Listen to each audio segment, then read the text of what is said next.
ito na ang sandwich para sa ilang dinner. Ito, nagawa ko ng kebab,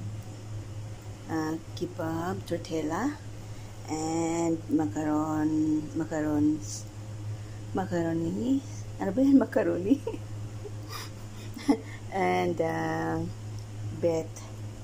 Yan, ito ang ilang dinner ngayon. Tsaka ito naman ang macaroni. At ito naman ang kebab na tortilla.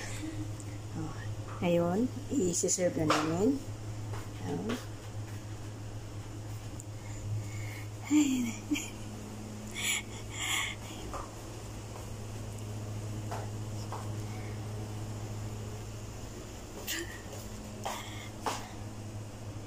Nandoon na.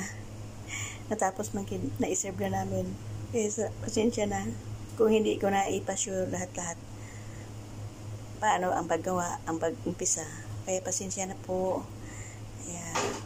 Bye.